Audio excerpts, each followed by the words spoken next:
사도 바울에 의해 기록된 빌립보서 4장 13절은 많은 그리스도인들이 즐겨 암송하는 구절입니다.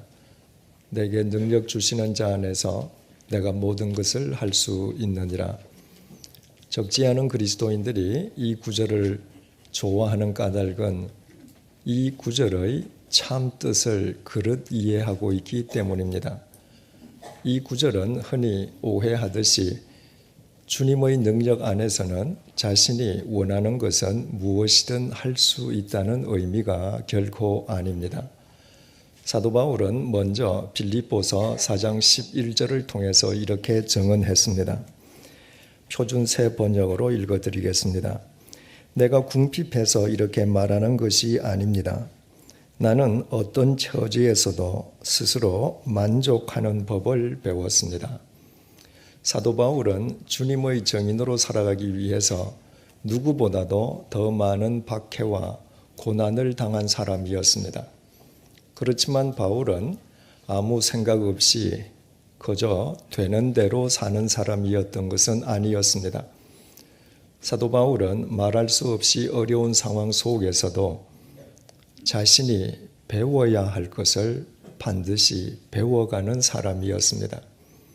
사람이 배우려는 마음만 있으면 이 세상 그 누구, 그 무엇 하나 스승 아닌 것이 없습니다. 사도 바울이 바로 그런 사람이었습니다. 바울은 어떤 상황을 만나든 항상 그 상황 속에서 스스로 만족하는 법을 배워갔습니다. 모든 욕심이 스스로 만족할 줄 모르는 탐욕에서부터 시작된다는 사실을 사도 바울은 정확하게 알고 있었던 것입니다. 사도 바울이 우리말로 배우다는 의미로 사용한 헬라어 동사 만타노는 배우되 단순한 배움이 아니라 그 배움을 자신의 습관이 되게 하는 배움을 뜻합니다. 사도 바울은 어떤 상황 속에서든 항상 스스로 만족하는 법을 배우되 그것이 자신의 습관이 될 수 있게끔 그 배움을 반복해서 자기 몸에 익히는 사람이었습니다. 그리고 빌립보서 4장 12절은 이렇게 이어지고 있습니다. 나는 비천하게 살 줄도 알고 풍족하게 살 줄도 압니다. 배부르거나 굶주리거나 풍족하거나 궁핍하거나 그 어떤 경우에도 적응할 수 있는 비결을 배웠습니다. 사도 바울은 풍족한 여건 속에서도 교만에 빠지지 않고 비천에 처했을 때에도 비굴해지지 않는 비결을 배웠음을 다시 말해서 어떤 상황 속에서든 스스로 만족하는 법을 배웠음을 다시 한번 강조하고 있습니다. 바울이 어떤 상황 속에서든 배워 몸에 익힌 것을 한마디로 표현한다면 어떤 상황이든 피하지 않고 그 상황을 배우는 법을 배워 익혔다는 의미입니다. 자신이 주님을 믿는 한 어떤 상황이 주어지든 바로 그 상황은 하나님께서 당신의 뜻을 이루시기 위함이고 그 상황의 결과는 또 예수 그리스도 안에서 반드시 선으로 귀결될 것을 믿었기 때문입니다. 바로 이와 같은 바울의 믿음의 배경 속에서 빌립보서 4장 13절이 나왔습니다. 내게 능력 주시는 자 안에서 내가 모든 것을 할 수 있느니라. 그러므로 우리는 그 구절의 의미는 우리가 오해해왔듯이 주님의 능력 속에서는 내가 원하는 것은 무엇이든 할 수 있다는 의미가 아니었음을 깨닫게 됩니다. 전기 작가로 유명한 존 폴락은 그가 쓴 사도 바울이라는 제목의 책 속에서 빌립보서 4장 13절을 이렇게 해석했습니다. 내 안에 거하시는 분의 능력으로 나는 무슨 일이든 겪을 준비가 되어 있습니다. 얼마나 적절한 해석인지 모르겠습니다. 바울은 주님께서 주시는 능력 안에서 자신이 원하는 것을 무엇이든 할 수 있다고 고백한 것이 결코 아니었습니다. 바울은 자신의 능력으로는 불가능하지만 주님의 능력 속에서는 자기에게 어떤 상황이 주어지든 그 상황을 겪을 준비가 되어 있음을, 다시 말해서 그 상황을 받아들일 준비가 되어 있음을 고백했던 것입니다. 주님께서 주시는 모든 상황 속에서 주님의 뜻이 이루어지기 마련이고 주님께서 주시는 모든 상황은 반드시 선으로 귀결된다는 사실을 자신의 삶으로 배워 몸에 익히고 있었기 때문입니다. 그래서 사도 바울은 주님을 위해서 참수형을 당해야 하는 상황도 기꺼이 받아들였고 그와 같은 사도 바울을 통해서 주님께서는 인류의 역사를 새롭게 하셨습니다. 사도 야고보를 참수에 처했던 헤롯 아그리빠는 내친 김에 사도들 가운데에 우두머리 격이었던 사도 베드로마저 죽여버리려고 했습니다. 이방 혈통인 이두메 인으로서 유대인의 왕좌를 차지한 헤롯 아그리빠였던지라 그렇게 해서라도 유대인의 환심을 사서 자신의 왕좌를 지키기 위함이었습니다. 그러나 그때는 마침 무교절이 시작될 때였습니다. 무교절 기간 동안에는 재판이나 처형을 엄금하는 유대인들의 관습을 지켜주기 위해서 헤롯 아그리빠는 무교절이 끝나기까지 베드로를 감옥 속에 가두어 두었습니다. 헤롯 아그리빠는 4명이 한 조인 4조로 하여금 감방에 갇힌 베드로를 감시하게 했습니다. 베드로 단 한 사람을 감시하기 위해서 군사 16명을 동원한 것입니다. 그 상황 속에서 교회가 무엇을 했었는지는 본문 5절이 밝혀주고 있습니다. 이에 베드로는 옥에 갇혔고 교회는 그를 위하여 간절히 하나님께 기도하더라. 사도 야고보가 참수형을 당했고 사도 베드로마저 참수형을 당하기 직전의 상황 속에서 교회가, 다시 말해서 교인들이 할 수 있는 일이라고는 하나님께 기도하는 것밖에 없었습니다. 사악한 폭군의 횡포 앞에서 맨손일 수밖에 없는 교인들이 죽음에 직면한 베드로를 위해서 간절히 기도한 것입니다. 그들의 기도가 얼마나 간절했을는지는 능히 짐작할 수 있습니다. 오늘 우리가 함께 생각해 보고자 하는 것은 죽음에 직면한 교인들을 위해서 하나님께, 베드로를 위해서 하나님께 간절히 기도드렸던 교인들의 기도 내용이 과연 무엇이었겠는가 하는 것입니다. 두말할 것도 없이 죽음에 직면한 베드로를 살려달라고 기도했다고 쉽게 생각할 수 있습니다. 그러나 그것이 사실이 아님은 본문 12절 이하의 증언이 밝혀주고 있습니다. 주님께서 당신의 신비로운 손길로 그 철통 같은 감옥으로부터 베드로를 구출해 주셨을 때 베드로는 곧장 교인들이 자신을 위해 기도하는 장소를 찾아갔습니다. 문을 두드리는 베드로를 발견한 소녀가 집 안으로 뛰어들어가면서 베드로가 살아왔다고 외쳤습니다. 그러자 집 안에서 베드로를 위해서 기도하던 교인들이 그 말을 믿기는커녕 소녀를 향해서 내가 미쳤다고 말을 했습니다. 소녀가 참말임을 다시 강조하자 그렇다면 찾아온 것은 베드로의 천사임이 분명하다고 말했습니다. 이미 베드로가 참수형을 당해 죽었을 것이기에 그의 수호 천사가 그 사실을 일러주기 위해 왔다고 단정한 것이었습니다.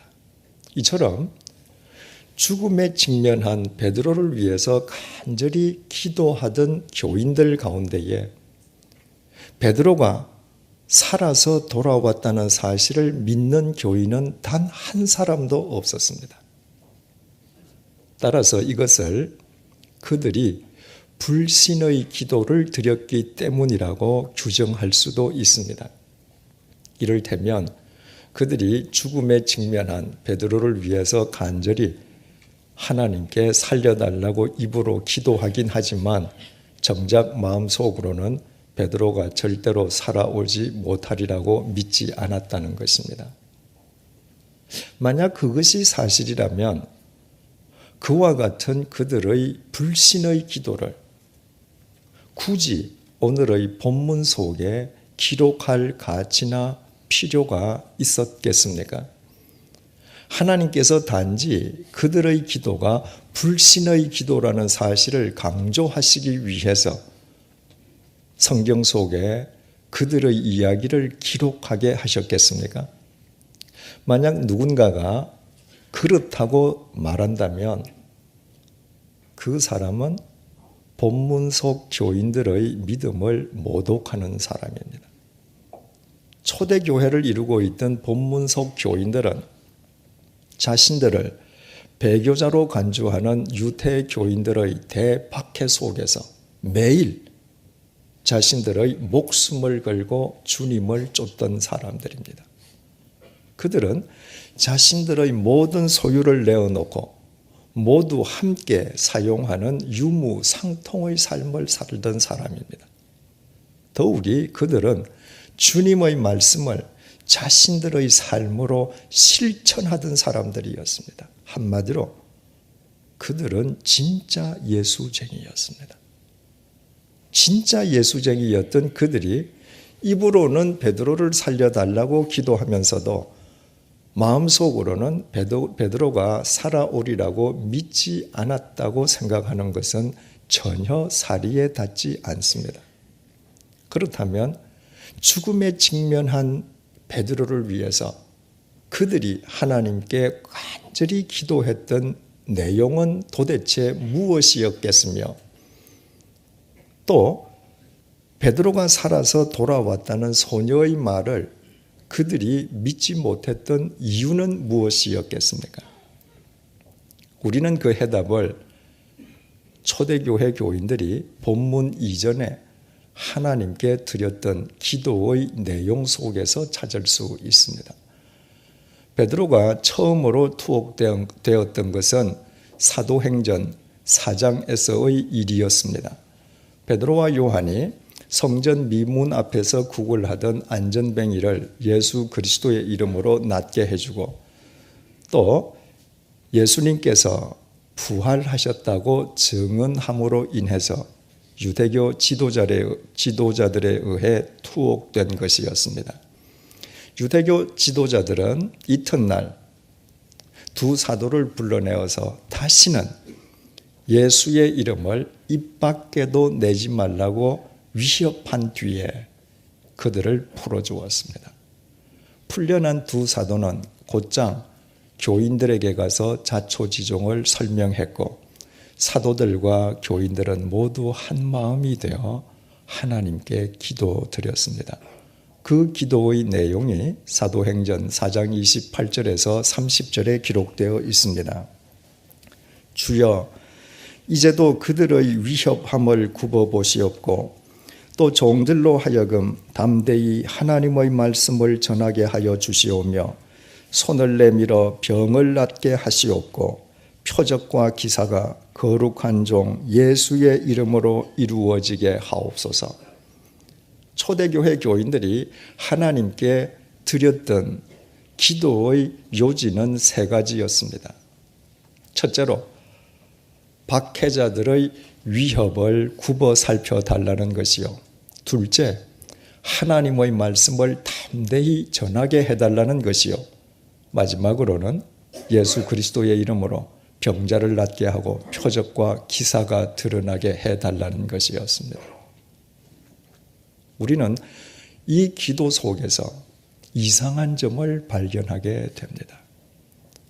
유대교 지도자들이 베드로와 요한을 투옥했다가 이튿날 그들을 불러내어서 다시는 예수의 이름을 입 밖에도 내지 말 것을 말라고 위협했을 때 베드로는 사도행전 4장 19절에서 20절을 통해서 그들에게 이렇게 맞섰습니다. 하나님 앞에서 너희의 말을 듣는 것이 하나님의 말씀을 듣는 것보다 옳은가 판단하라. 우리는 보고 들은 것을 말하지 아니할 수 없노라. 베드로는 유대교 지도자들의 위협을 전혀 위협으로 받아들이고 있지 않았습니다. 게다가 베드로는 이미 담대하게 하나님의 말씀을 전하고 있었습니다. 예수 그리스도를 죽음에 몰아넣은 유대인들과 유대교 지도자들을 앞에 놓고 너희가 십자가에 못 박아 죽인 예수를 하나님께서 다시 살리셨다고 그들을 질타했습니다. 그보다 어찌 더 담대히 하나님의 말씀을 전할 수 있겠습니까? 그뿐이 아니었습니다. 베드로와 요한은 성전 미문 앞에서 구걸하던 안전뱅이를 예수 그리스도의 이름으로 치유시켜 주었습니다. 태어난 이래 40여 년 동안 단 한 번도 일어서 본 적이 없었던 선천성 안전뱅이를 예수 그리스도의 이름으로 낫게 해준 것이었습니다. 그렇다면 그보다 더 큰 표적과 기사가 어디에 있겠습니까? 이상 말씀드린 일들은 아득히 먼 옛날에 일어났던 과거의 이야기가 결코 아니었습니다.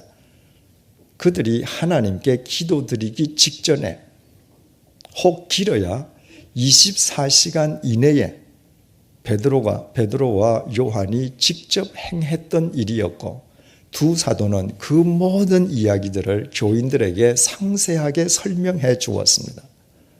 그런데도 사도들과 교인들은 그 모든 사실을 까마득하게 잊어버린 사람들처럼 하나님께 박해자들의 위험을 굽어 살펴주시고 담대하게 하나님의 말씀을 전하게 해주시고 예수 그리스도의 이름으로 병자가 낫고 표적과 기사가 드러나게 해달라고 간절히 기도를 드렸습니다. 그들이 조금 전의 일조차 기억하지 못하는 바보와 천치가 아닌 다음에야 그들이 하나님께 기도드렸던 그 기도의 참되고도 심오한 의미를 우리는 깨달을 수 있게 됩니다. 그들은 박해자들의 위협 속에 살면서도 박해자들의 위협을 피하게 해달라거나 더 이상 위협이 없는 편안한 삶을 살게 해달라고 단 한 번도 기도하지 않았습니다. 박해자들의 위협이 있지만 그 위협 속에 살아가는 자신들을 굽어 살피시는 주님의 능력 속에서 어떤 상황 속에서든 주님의 증인으로 살 수 있게 해달라고 기도드렸습니다.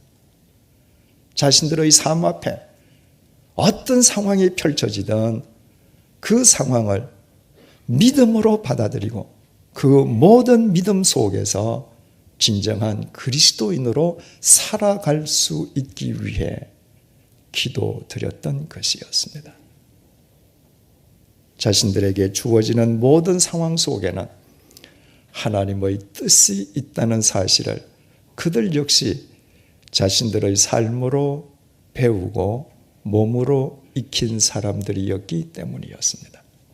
그러므로 베드로와 요한 그리고 두 사도와 함께 사도행전 4장에서 기도드렸던 교인들 역시 내 안에 거하시는 주님의 능력 속에서 나는 무슨 일이든 겪을 준비가 되어 있다고 고백했던 사도 바울과 아무런 차이가 없었고 그들을 통해 주님께서 이 세상을 새롭게 하신 것 역시 조금도 이상한 일이 아니었습니다. 이처럼 우리가 사도행전 4장에 나타난 초대교회 교인들이 하나님께 드렸던 기도의 구체적인 내용과 이해를 깨닫고 나면 우리는 이제 오늘의 본문 속에서 죽음에 직면한 베드로를 위해서 교인들이 드렸던 기도의 내용이 무엇이었겠는지도 알게 됩니다. 교인들은 죽음에 직면한 베드로를 무조건 살려달라고 하나님께 기도드렸던 것이 아니었습니다. 교인들은 사도행전 4장에서 드렸던 그 기도의 연장선상에서 그 절체절명의 상황 속에서도 죽음의 위협 속에서도 베드로가 끝까지 주님의 정인답게 처신할 수 있게 해 주시기를 기도했던 것입니다. 그것이 주님의 뜻이라면 사도 야고보처럼 베드로 역시 참수형을 당해야 하는 그 상황을 믿음으로 받아들일 수 있기를 기도했던 것이었습니다. 바로 이것이 베드로가 살아서 돌아왔다는 소녀의 말을 그들이 믿지 못했던 이유였습니다. 사도행전 4장에서도 그렇게 기도했듯이 그 교인들은 베드로를 무조건 살려달라고 기도하지 않았기 때문이었습니다.